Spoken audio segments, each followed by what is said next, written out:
Bueno, buenos días. Vamos a retomar un poco lo que estábamos viendo la clase anterior.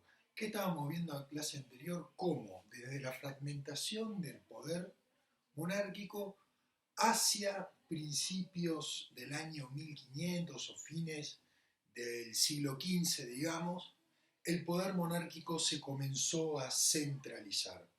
Todo esto se debía, como también habíamos visto, al surgimiento de nuevos sectores sociales, más precisamente la burguesía, que fueron consecuencias, estos surgimientos fueron consecuencias de cambios económicos que se dieron principalmente en el campo, que luego, por supuesto, tuvieron repercusiones en el comercio y en la industria y en el resurgimiento de las ciudades.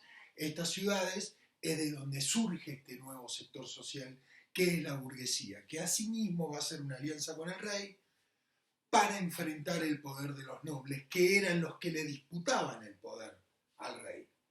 Bueno, además de esta expansión económica, hubo una expansión militar que por supuesto también tenía connotaciones económicas, políticas y religiosas, que fueron las cruzadas. Entonces, como tuvimos una expansión económica, también tuvimos una expansión militar. ¿Qué son las cruzadas? Bueno, las cruzadas son enfrentamientos militares entre dos credos religiosos, en este caso entre el cristianismo europeo y el islam, que era principalmente de ascendencia árabe, pero que se había expandido por todo el norte de África, por supuesto Medio Oriente y también Asia Central. Bueno, ¿en qué consistían estas guerras religiosas? Bueno, el argumento inicial de las guerras religiosas que nosotros conocemos como cruzadas son recuperar de mano de los turcos seleucidas, recuperar la ciudad santa de Jerusalén. ¿Cuál es la importancia de Jerusalén? Bueno, Jerusalén es una ciudad santa para los cristianos, ya que de Jerusalén Cristo revivió en carne y huesos de entre los muertos. Por otro lado, es la ciudad donde estaba el templo de David, que es sagrado para los judíos, y además era una ciudad santa para los musulmanes. ¿Qué fue lo que ocurría más o menos? Es que bueno, primero los musulmanes, la primera fase de la expansión musulmana fue árabe, digamos, de los pueblos nómadas de Arabia. El Islam tiene origen en Arabia, antes del Islam las tribus árabes nómades de Arabia eran politeístas, digamos, creían en los fenómenos de la naturaleza, pero no tenían un solo Dios. De repente surgió entre ellos un tipo muy poderoso llamado Mahoma, que empezó a promulgar, basado en cierta forma en el judaísmo y en el cristianismo, el monoteísmo, con un solo Dios. Y bajo este solo Dios logró unificar a todas las tribus del Islam, de la religión islámita, e emprendió una guerra de expansión del Islam por todo el mundo, que es el famoso y conocido Jihad. Bueno, muy bien. Bajo este impulso inicial de los árabes, el Islam se expandió rápidamente, como dijimos, por el norte de África, el sur de España, el este de Europa, eh, Asia Menor, Asia Menor y Medio Oriente, hasta la India.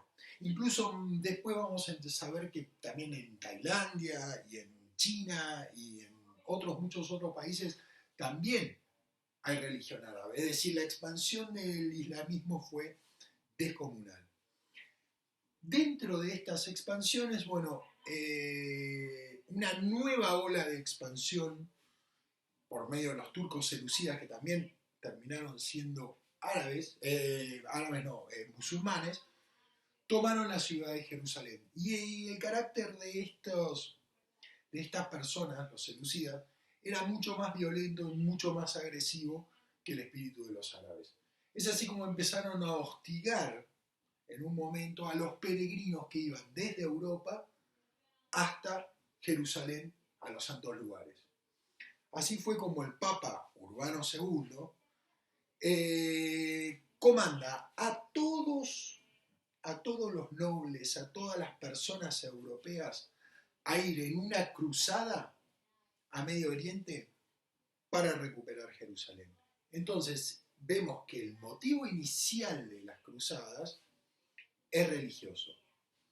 Ahora bien, hubo una cruzada comandada por un señor que se llamaba Pedro el Ermitaño, una cruzada de gente inexperiente que fueron con horquillas y con palas y demás a pelear a Medio Oriente. Bueno, fue lo exterminada rápidamente, pero ya la segunda cruzada fue una expedición militar bien organizada, principalmente por los reyes cristianos, digamos.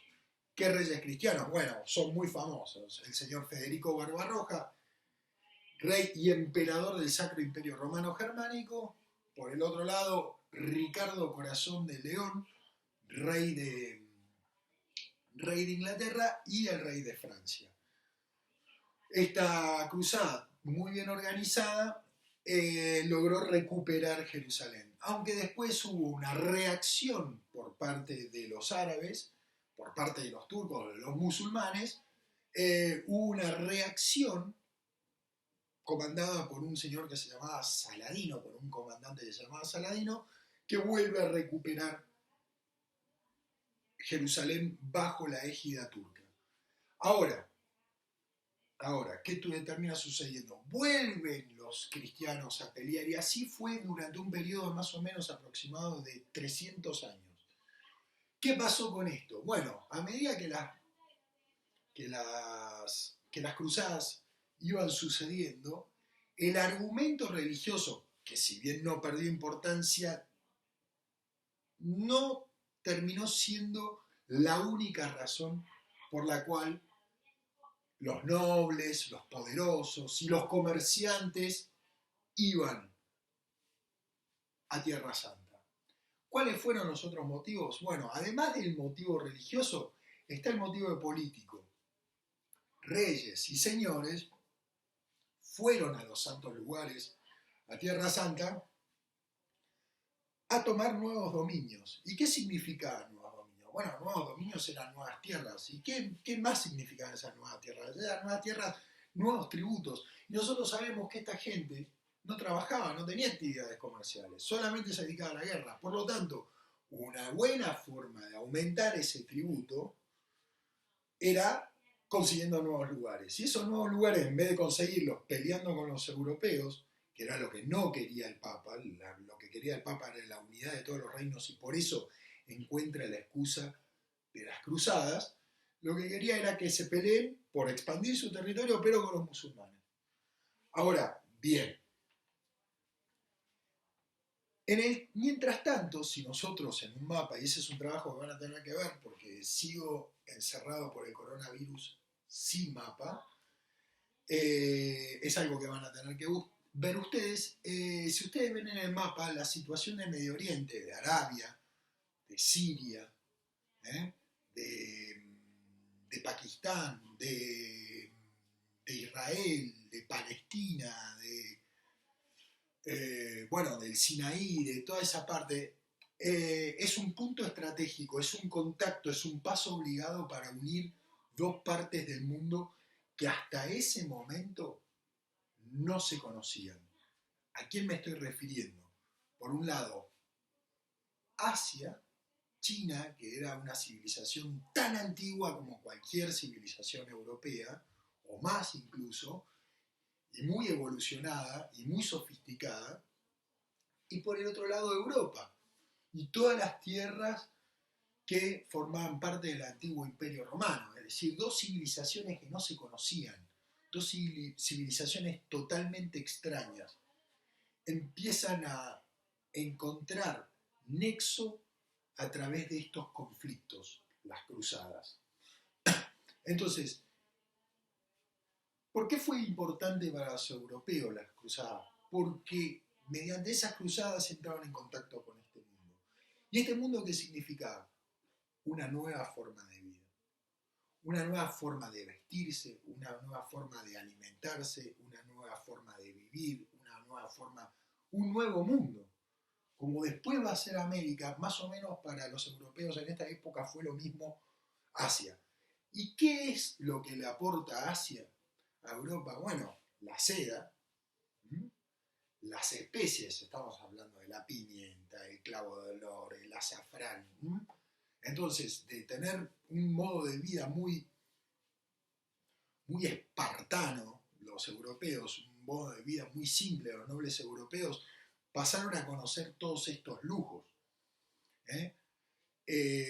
Por lo tanto, las cruzadas no solamente fueron una expedición religiosa, militar, política, sino que además fueron una expedición comercial, con el afán de entrar en contacto con estos productos y al mismo tiempo manejar las rutas comerciales que empezaban a unir a Asia con Europa. Así es como vemos que durante 200 o 300, 250 o 300 años se sucedieron varias cruzadas. Ya por supuesto el argumento religioso que seguía siendo la cara visible del enfrentamiento a la guerra contra el infiel, vemos también al mismo tiempo que era con otros motivos, que tenía que ver también con la economía, con el comercio. Así es que acabamos de ver las cruzadas y vemos que los motivos de las cruzadas fueron los argumentos religiosos por un lado, el aumento del poder político por medio de la ocupación de tierras sin poder cobrar tributo, y por el otro lado, y no menos importante, va a ser el del comercio, ¿tá? El de entrar en contacto con estos productos de Asia que se vendían tan caros en Europa. Así es que entendimos la importancia de las cruzadas. Otra consecuencia más indirecta, por supuesto, que va a tener es ¿quiénes van a ser los que van a comerciar en las cruzadas? Bueno, los que van a comerciar son estos señores, los burgueses, que nosotros vimos surgir con la expansión del comercio y el resurgimiento de las ciudades.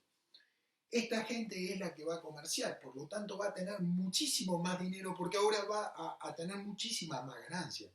El hecho de comprar en Asia algo que vendés en Europa 20 veces más caro es un negocio que aún hoy en día continúa siendo así.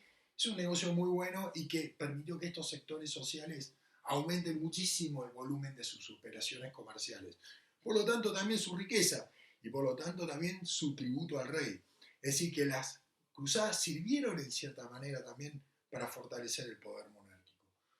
Bueno, así es como vamos a saltar a otro tema, a otra unidad, a la unidad número 2.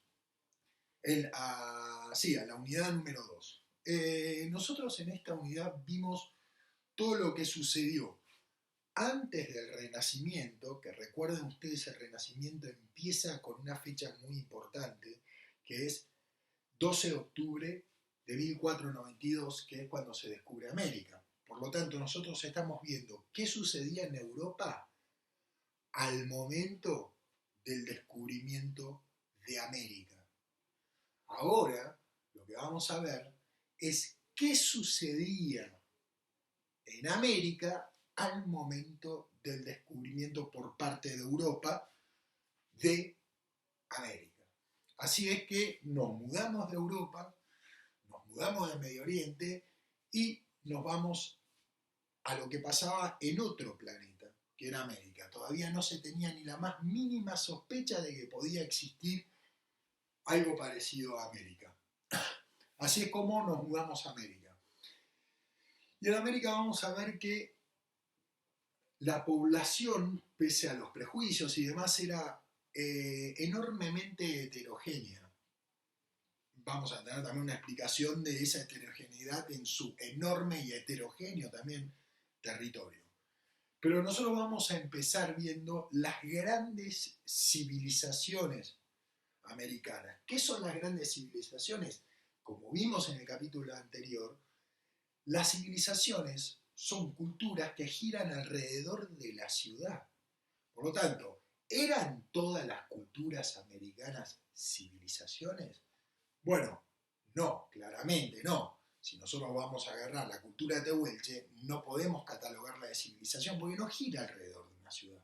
En cambio, las culturas mayas, aztecas e inca eran culturas que su organización giraba alrededor de las ciudades. Vamos a decir, Cusco, por ejemplo, en el caso de los incas, era el ombligo del mundo. Cusco quiere decir ombligo. Después, los centros comerciales, los mercados más importantes de los aztecas estaban en las ciudades también. Y el centro del poder de los mayas eran las ciudades-estados, las diferentes ciudades-estados. Por lo tanto, vemos que la ciudad es muy importante. Entonces, claramente podemos hablar de civilizaciones. ¿Son las únicas civilizaciones que hubo? No. También hubo otras civilizaciones. Pero bueno, o bien fueron absorbidas por estas culturas, como por ejemplo pasó con la cultura griega, que fue absorbida por la cultura romana, y que, por ejemplo, en América sucede con los aymarás, por ejemplo, una cultura muy importante que estaba en Bolivia. En Bolivia fue absorbida finalmente por los incas, así también los cajamarcas y así muchas otras civilizaciones. Pero entonces, como sabemos, hay otras civilizaciones, pero por una cuestión de economía del tiempo no vamos a ver, cómo pueden ser la Quilmes, por ejemplo, que tenía como centro el yacimiento arqueológico más importante de la Argentina, que está en Tucumán, cerca del límite con Salta. La cultura Quilmes que giraba alrededor de una ciudad, que es el yacimiento arqueológico de Quilmes, y por supuesto también la cultura aymara o la cultura tiwanaku que giraba alrededor de un gran centro ceremonial y que también era una ciudad que era Tiwanaku. Bueno, vamos a empezar por la primera de estas civilizaciones, que es la civilización maya. Bueno, los mayas principalmente se van a asentar en lo que es la península de Yucatán. De vuelta van a tener que agarrar un mapa y van a tener que ubicarlo. La península de Yucatán, que queda al sur este de México, en el mar Caribe. La península de Yucatán, al sur de México se encuentra un país que se llama Guatemala, que también va a ser parte del Imperio Maya, Honduras, Salvador y Belice. Van a ser el espacio geográfico donde se va a desarrollar la cultura maya. Los mayas tienen su apogeo, surgen 1000 años antes de Cristo y tienen su apogeo entre el siglo IV y el siglo IX después de Cristo. Entre el año 1300 y el año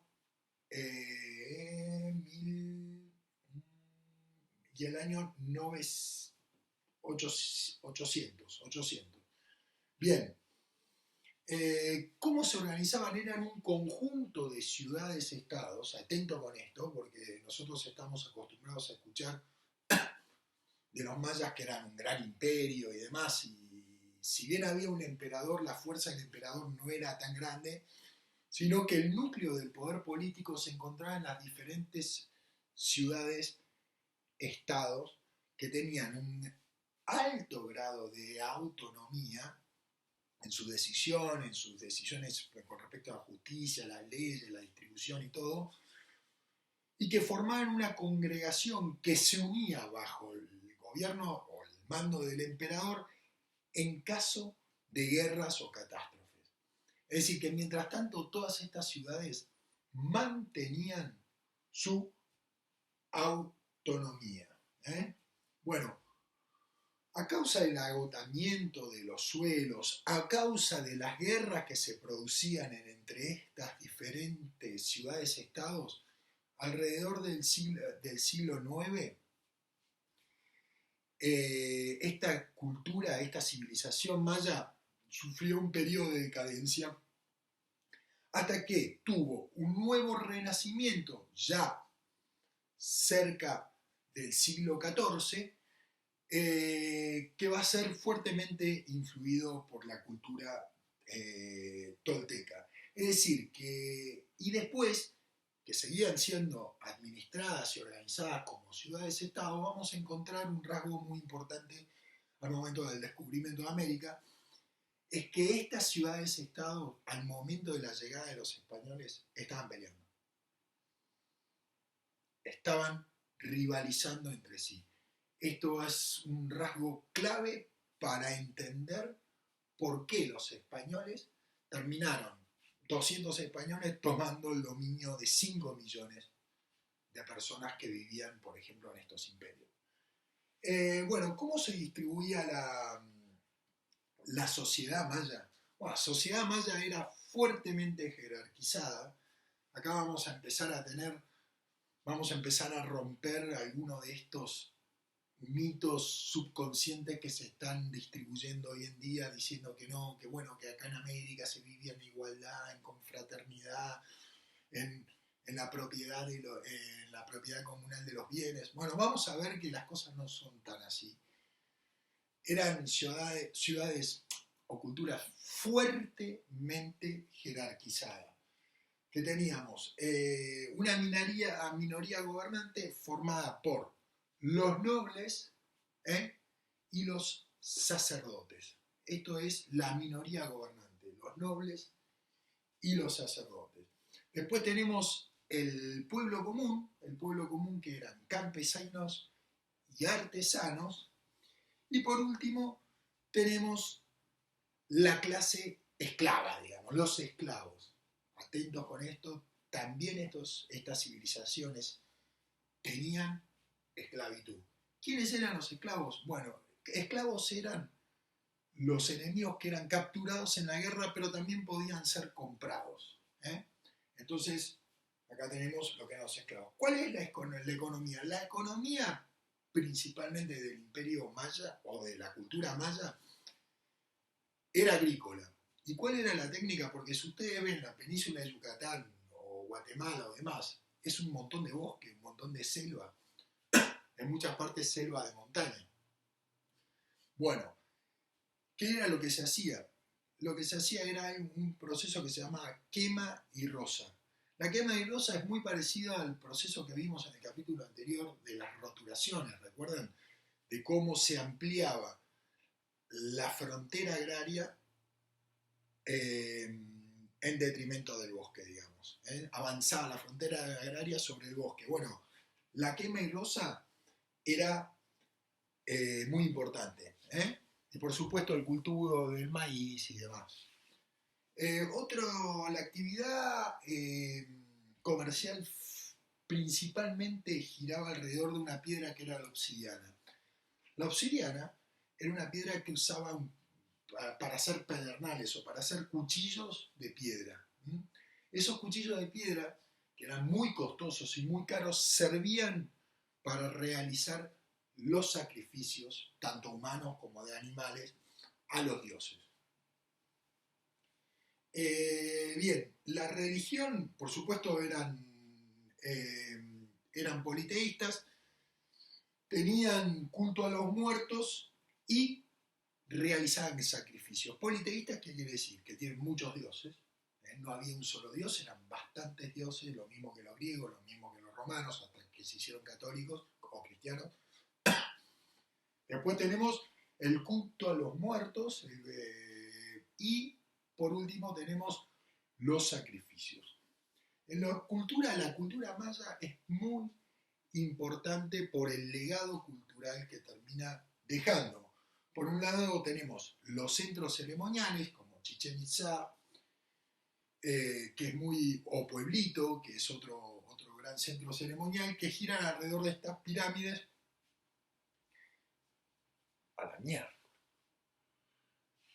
Que giran alrededor de estas pirámides y estas pirámides servían no solamente como centro ceremonial donde se realizaban los sacrificios. En una película de Apocalipto se ven las cabezas rodar por las grandes escaleras de estas pirámides, sino que además servían como observatorios astronómicos. Vamos a ver que los mayas son muy avesados astrónomos. Incluso van a hacer el primer calendario solar, un calendario real, porque el calendario que tenían los romanos, el calendario romano o juliano, no se correspondía tan... Bueno, el calendario juliano sí, justamente el calendario juliano fue hecho para contrarrestar ese error de haber hecho un año de 10 meses. En cambio, acá tenemos que los mayas, hacía mucho más tiempo, o hacía un tiempo bastante considerable, habían tenido un calendario basado en el sol. Es decir, que era un calendario muchísimo más exacto. Y al mismo tiempo vamos a ver que los mayas tienen algo que no tiene ninguna otra cultura americana, que tiene escritura. Una escritura en forma, por supuesto, de jeroglíficos, más parecido a la escritura de los egipcios o los sumerios. Bien.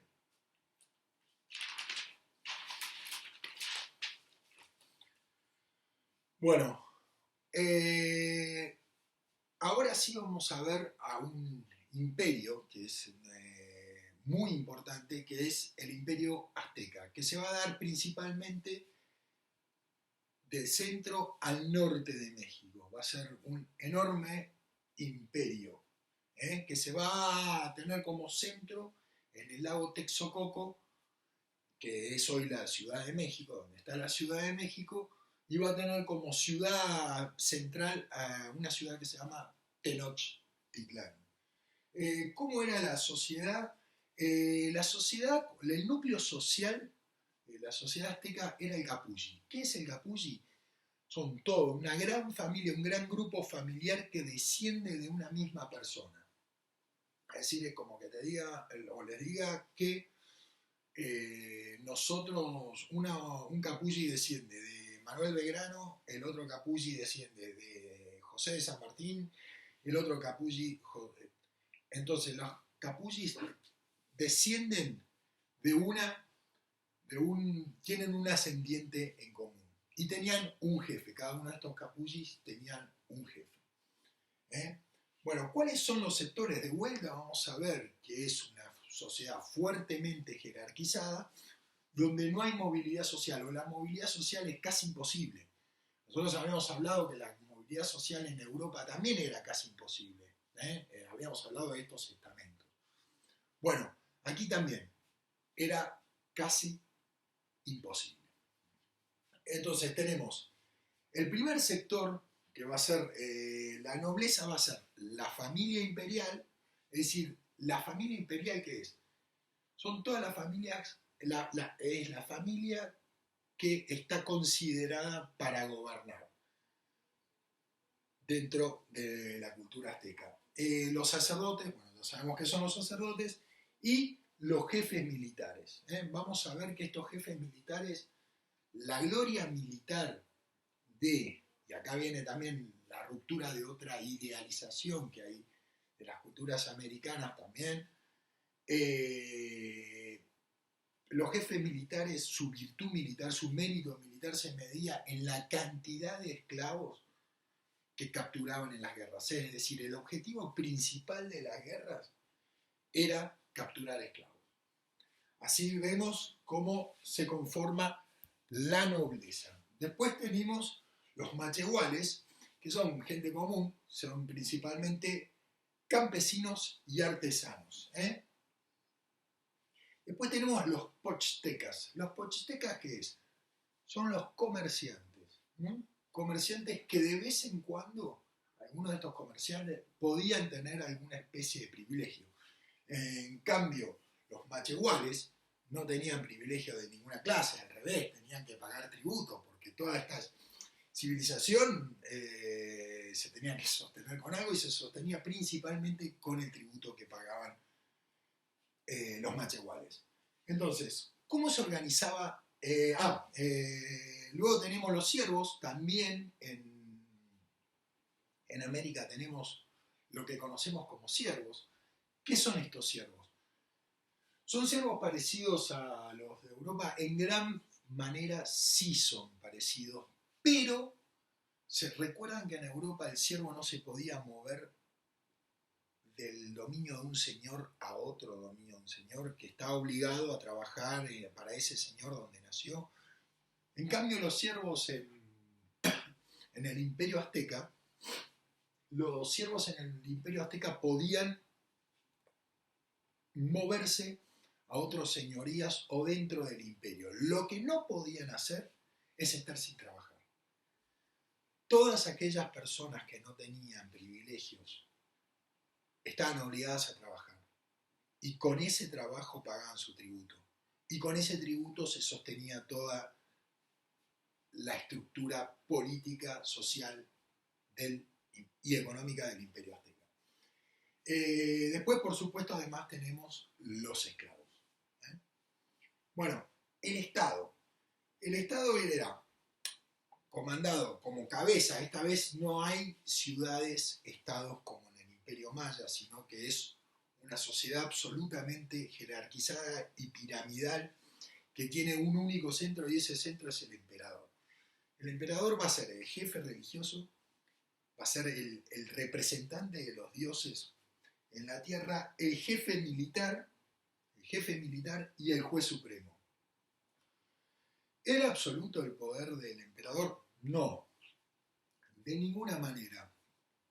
Estaba en cierta manera controlado, monitoreado o muy cerca del Consejo Supremo. ¿Quién es el Consejo Supremo? Son todos los jefes de los capullis. Recordamos que los capullis son estos grupos familiares que tenían un ascendiente en común. Todos los jefes de los capullis formaban el Consejo Supremo. ¿A qué se dedicaba este Consejo Supremo? Dentro de la familia imperial decidían quién iba a ser el sucesor del trono imperial.